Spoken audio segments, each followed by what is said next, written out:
Knockout being the most important one, knockout or near submission being the most important one, and then damage being number 2.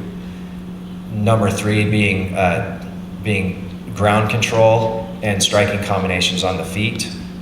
Number 4 being takedowns and takedown defense, and then number 5 being aggression. Now, if you look at those in reverse order, you see an aggressive fighter may not be a fighter that's effective. They may just be aggressive. They may not be doing anything. But if that aggression is effective, it can result in a takedown. It can result in landing combinations. It can result in passing guard and achieving good positions. It can result in damage to the opponent, or it can result in a knockout. That's why those are in that order, because they make sense to be in that order. Same thing with takedowns. A takedown is lower because in order for a takedown to be effective, you have to gain position off of your takedown. So positioning is a higher category than takedowns.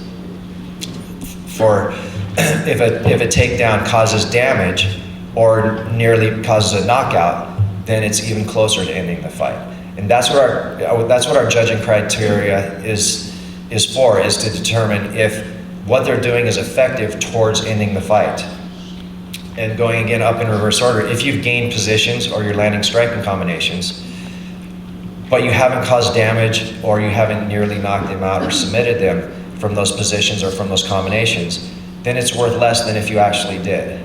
So that's why we put the judging criteria in order. That will give you a little bit more of a synopsis of how we use our judging criteria and why it's in the order that it is, rather than a 10-point must system that doesn't take account of